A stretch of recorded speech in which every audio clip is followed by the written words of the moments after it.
Est-ce que tu es dans ton équipe? On va approfondir la question, mais est-ce que intuitivement tu dirais que tu es dans la même équipe que toi, dans la même équipe que ton âme, dans la même équipe que ton corps? Est-ce que spontanément tu dirais je prends soin de moi, je vais dans la même direction que mon corps, que mon être, que mon âme? Moi, je sais en tout cas que pendant un moment, je n'étais pas dans mon équipe. Et j'étais dans l'équipe de qui alors? Eh bien, dans l'équipe des autres, du regard des autres, plaire aux autres. Ça devient tout de suite plus compliqué parce que quand on essaye de plaire à tout le monde, on sent des pressions de tous les côtés, on se sent très vite tiraillé un peu comme une poupée de chiffon que l'on tire dans tous les sens parce que j'essaye de plaire à telle personne et aussi de satisfaire les exigences de telle autre. En me concentrant sur l'extérieur, sur les autres, je m'éloigne de moi, de mon âme et de mon équipe à moi. Bonjour et bienvenue sur Choisir de s'épanouir. Ce que je voudrais t'inviter à faire dans ce podcast, c'est de réfléchir à l'équipe. J'ai regardé comme souvent la définition dans le dictionnaire Larousse.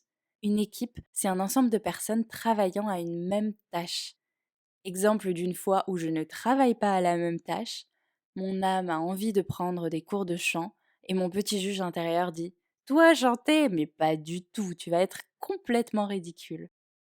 Être dans son équipe, c'est vraiment travailler dans la même direction, en suivant ses envies, ses rêves, mais aussi ses besoins et ses limites du moment.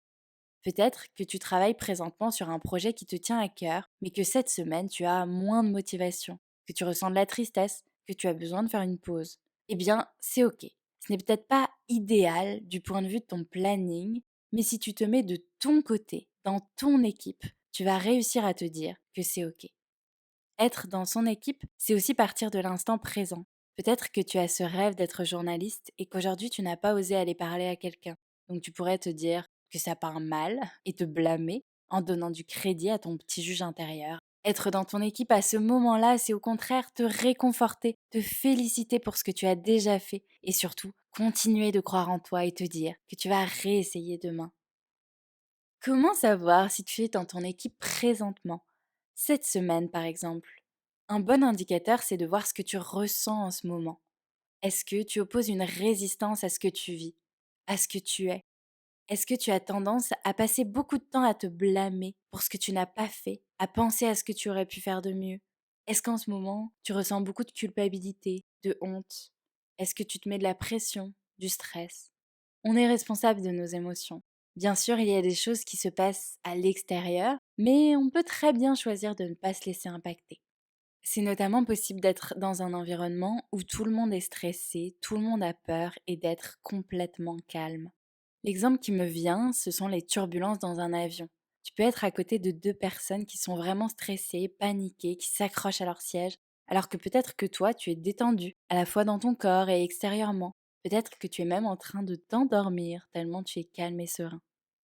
Quelles que soient les pressions extérieures ou intérieures que tu te mets, tu choisis quelque part de te les mettre, et donc on n'est peut-être pas dans le soin. En réalité, il est possible d'avoir une semaine très chargée et pour autant de rester vraiment zen. Si je te parle de tout ça, c'est juste pour voir si tu es dans ton équipe, si tu te rajoutes des pressions, si tu te rajoutes du stress, parce que tu te dis qu'il faudrait que tu sois comme ça, qu'il faudrait faire plus comme ça, que tu n'as pas été assez comme ça. Être dans son équipe, pour moi, c'est aller voir toutes les pressions inutiles que l'on peut se mettre, alors que très souvent, on le fait pour des choses qui concernent les autres, qui peuvent être des détails de la vie, qui n'auront sûrement plus beaucoup d'importance quand on regardera en arrière dans quelques années. C'est aussi parfois juste une question d'habitude. On peut avoir la croyance qu'on va être plus efficace, qu'on travaillera plus quand on se met la pression. Alors qu'en fait, non. Sur le long terme, je pense que être dans son équipe, s'encourager, se réconforter et se motiver positivement marche mieux. En tout cas, c'est mon avis. Être dans son équipe, c'est aussi vraiment être là quand ça ne va pas. Ce n'est déjà pas toujours facile d'être fier de soi quand on a une promotion, quand on se trouve beau, belle, drôle, brillant. Mais qu'est-ce qui se passe quand ce n'est pas le cas? Et de quoi tu as besoin quand tu vas mal? Au fond, tu as sûrement besoin d'un câlin, de paroles réconfortantes, d'un sourire, d'une présence bienveillante, d'écoute, d'empathie, de chocolat peut-être aussi. Mais très souvent, on se blâme, on revit la scène, ou alors on se projette négativement dans le futur. Être dans son équipe, c'est se dire stop, mais vraiment stop, et de revenir sur le moment présent et essayer d'accepter qu'aujourd'hui, c'était cette facette de moi qui s'est exprimée. On a tous beaucoup de caractéristiques qui composent notre personnalité. Il y en a qu'on aime et d'autres qu'on aimerait vraiment supprimer. On voudrait tellement n'avoir que des qualités. Ce serait tellement chouette. Mais ce n'est pas le cas. Dans ces moments-là, c'est vraiment revenir dans le rôle de l'ami bienveillant ou du parent bienveillant. Je crois que c'est bien d'alterner finalement parce que parfois on a besoin d'un ami et parfois on a besoin d'un parent. Et c'est vraiment le petit enfant en nous, la petite Sophie en moi qui pleure, qui a mal, qui a besoin d'être cajolée, rassurée parce que la situation qu'elle vient de vivre a ravivé un souvenir et une peur qu'elle a eu enfant. Dans l'idéal, être dans son équipe, c'est selon moi se demander régulièrement, voire très régulièrement, comment est-ce que je pourrais être un parent pour moi? Comment est-ce que je pourrais être un ami pour moi? Comment je me sens là tout de suite? Et de quoi j'ai besoin? Qu'est-ce qui peut contribuer là tout de suite à mon bien-être? Se recentrer sur soi, sur ses besoins et se dire, ok, peut-être que là, mon patron, il voudrait que j'envoie ce mail dans peu de temps, que mon compagnon m'avait demandé de lui rendre service. J'ai aussi une amie qui ne va pas très bien et que je voulais appeler parce que je me dis que c'est comme ça que je serai la super amie qui est toujours là quand ça ne va pas. Mais si je me mets dans mon équipe et que je me demande qu'est-ce qui est le mieux pour moi à l'instant T, je ne vais peut-être pas faire tout ça. Ou alors si, je vais le faire, mais je vais d'abord prendre 10 minutes pour me boire une tisane sur le balcon. Souvent, on s'engage à plein de choses avant de se demander si c'est vraiment OK pour soi. Si c'est possible énergétiquement, si c'est possible dans le temps imparti, avec le planning actuel, si on en a envie aussi. Parfois, on part du principe que c'est oui qu'on va le faire, parce que c'est demandé par quelqu'un qui nous aime et qu'on aime. Alors qu'au fond, si on le fait en bougonnant et en le reprochant après à la personne, on ne lui rend pas vraiment service non plus. Se soutenir et être dans son équipe, ce n'est pas évident, parce que ça nécessite parfois de dire non, de dire stop, de se désengager aussi, parce que parfois on prend plein d'engagements et on ne peut pas les assumer, parce que les limites de notre corps changent et qu'à ce moment-là, ça ne marche plus pour nous, et que ce n'est pas prendre soin de nous de continuer. Pour autant, ce n'est pas de l'égoïsme, c'est presque de la logique. On a besoin d'aller un minimum bien pour aider les autres, pour rendre service aux autres. Et d'ailleurs, rassure-toi, être dans ton équipe ne va pas dire que tu vas devoir changer toute ta vie et toutes tes interactions avec tes proches. Souvent, ça passe par de petits aménagements, comme par exemple aller chez ton ami à 15 heures au lieu de 14 heures, parce que tu avais besoin d'un peu de temps pour toi. Peut-être qu'être dans ton équipe, c'est t'autoriser des petites choses comme aller marcher 15 minutes dehors avant de continuer ce que tu étais en train de faire. À ce moment-là, te faire passer en priorité. Est-ce que tu es toujours à un quart d'heure près dans ton boulot, alors que parfois, un quart d'heure dans la nature pourrait tout changer dans ton état d'esprit et dans ta journée?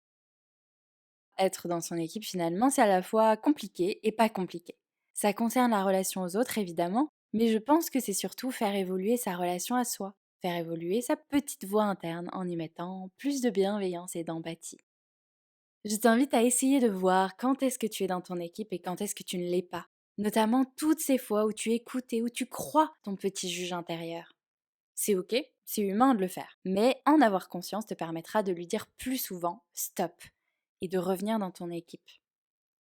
Être dans son équipe, c'est rester là, être là tout le temps en fait, que ça aille pas, et être fier de soi, être fier quand je me fais féliciter pour quelque chose que j'ai accompli, mais aussi quand j'ai l'impression que j'ai mal agi, que je n'ai pas tenu mes promesses, mes engagements, que peut-être qu'il y a quelqu'un en face de moi qui est déçu par mon comportement, par les mots que j'ai employés. Là, c'est beaucoup plus difficile de rester dans son équipe, d'essayer d'avoir de l'empathie pour soi, de ne pas se punir, mais d'être en train de se réconforter, de se soutenir.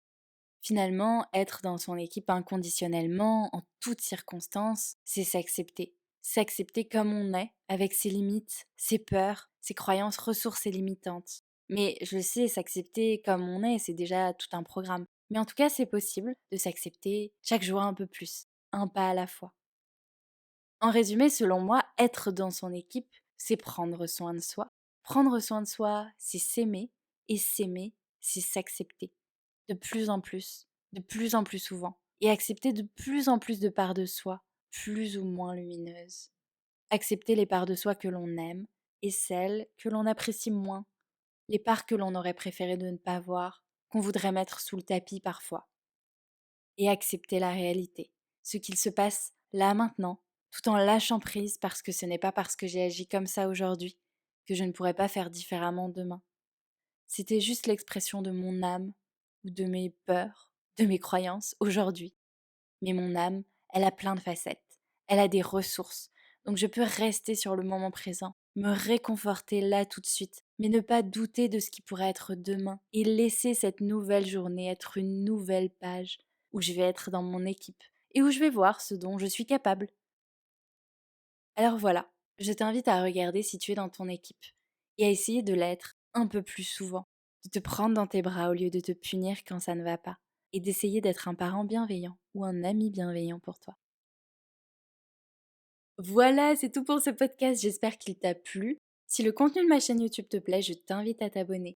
Je m'appelle Sophie, je suis coach de vie spécialisée dans l'amour de soi, la confiance en soi et le sexo-coaching. Chaque mois, je choisis une thématique et je produis du contenu dessus.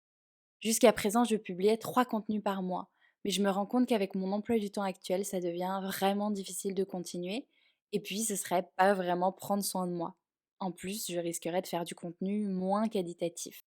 À partir du mois d'avril, je passe à 2 contenus par mois, un podcast et une vidéo ou 2 podcasts. Le thème du mois d'avril sera un peu particulier, mais je vous laisserai découvrir ça le 8 avril. En attendant, prenez soin de vous. Ciao!